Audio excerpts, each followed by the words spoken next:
CM Siddaramaiah ಸೇರಿದಂತೆ 139 ಶಾಸಕರು ನನ್ನ ಬಲ ಎಂದು ಎಕ್ಸ್ನಲ್ಲಿ ಡಿಕೆಶಿ ಪೋಸ್ಟ್.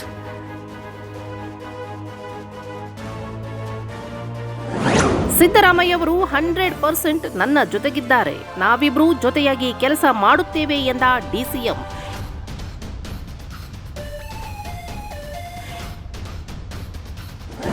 ತಾಳ್ಮೆಯ ಹಿಂದಿನ ತಯಾರಿ ಬಹಳ ಗಟ್ಟಿಯಾಗಿರುತ್ತದೆ ಎಂದು ಡಿಕೆ ಸುರೇಶ್ ಟ್ವೀಟ್ ಮಾಡಿದ್ದೇ ಅಸಲಿ ಗೊಂದಲ.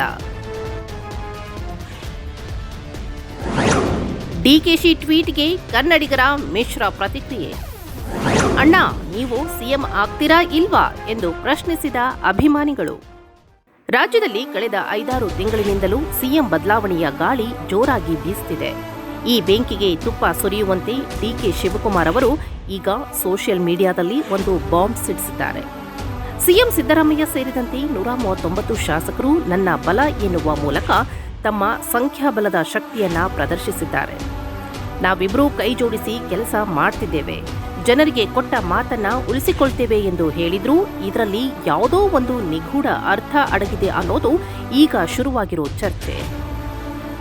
ಬರೀ ಡಿಕೆಶಿ ಅಷ್ಟೇ ಅಲ್ಲ, ಇತ್ತೀಚೆಗಷ್ಟೇ ಅವರ ಸಹೋದರ ಡಿಕೆ ಸುರೇಶ್ ಅವರು ಮಾಡಿದ ಒಂದು ಪೋಸ್ಟ್ ಕೂಡ ಈಗಿನ ಬೆಳವಣಿಗೆಗೆ ಕನ್ನಡಿ ಹಿಡಿದಂತಿದೆ.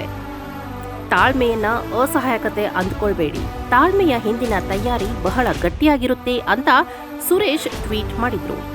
ಸುರೇಶ್ ಅವರ ಈ ತಯಾರಿ ಟ್ವೀಟ್ ಮತ್ತು ಡಿಕೆಶಿ ಅವರ ಬಲ ಪ್ರದರ್ಶನದ ಟ್ವೀಟ್ ಎರಡನ್ನೂ ನೋಡಿದ್ರೆ ಹೈಕಮಾಂಡ್ ಮಟ್ಟದಲ್ಲಿ ಯಾವುದೋ ದೊಡ್ಡ ಹೈಡ್ರಾಮಾ ನಡೀತಿರೋ ಮುನ್ಸೂಚನೆ ಸಿಗ್ತಿದೆ. ಡಿಕೆಶಿ ಅವರ ಈ ಪೋಸ್ಟ್ಗೆ ಕನ್ನಡಿಗರು ಭಿನ್ನವಾಗಿ ಕಾಮೆಂಟ್ ಮಾಡ್ತಿದ್ದಾರೆ.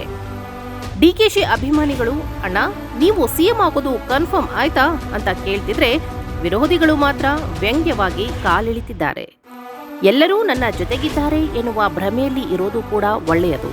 ಅಷ್ಟಕ್ಕೂ ಅಪೆಕ್ಸ್ ಬ್ಯಾಂಕ್ ಚುನಾವಣೆ ಯಾಕೆ ಮುಂದಕ್ಕೆ ಹೋಯ್ತು ಅಂತ ಕೇಳುವ ಮೂಲಕ ನೆಟ್ಟಿಗರು ಡಿಕೆಶಿಯನ್ನ ಕೆಣಕುತ್ತಿದ್ದಾರೆ. ಒಟ್ಟಿನಲ್ಲಿ ಡಿಕೆ ಸಹೋದರರ ಟ್ವೀಟ್ ರಾಜಕೀಯ ಈಗ ಹೊಸ ರೂಪ ಪಡೆದಿದೆ. ಒಂದು ಕಡೆ ಸಿದ್ದರಾಮಯ್ಯ ನನ್ನ ಜೊತೆಗಿದ್ದಾರೆ ಎಂದು ಪೋಸ್ಟ್ ಮಾಡೋದು, ಮತ್ತೊಂದು ಕಡೆ ತಾಳ್ಮೆಯ ಬಗ್ಗೆ ಮಾತನಾಡೋದು ನೋಡ್ತಿದ್ರೆ ಸದ್ಯದಲ್ಲೇ ರಾಜ್ಯ ರಾಜಕೀಯದಲ್ಲಿ ಯಾವುದೋ ಒಂದು ದೊಡ್ಡ ಸ್ಫೋಟ ಆಗೋದಂತೂ ಖಚಿತ ಎನ್ನಲಾಗ್ತಿದೆ. ಅಷ್ಟಕ್ಕೂ ಸಿದ್ದರಾಮಯ್ಯ ಅವರು ಡಿಕೆಶಿ ಅವರಿಗೆ ಮಣೆ ಹಾಕ್ತಾರಾ ಅಥವಾ 2028ರವರೆಗೆ ಕಾಯಬೇಕಾ ಅನ್ನೋದು ಸದ್ಯಕ್ಕೆ $1 ಮಿಲಿಯನ್ ಪ್ರಶ್ನೆಯಾಗಿದೆ.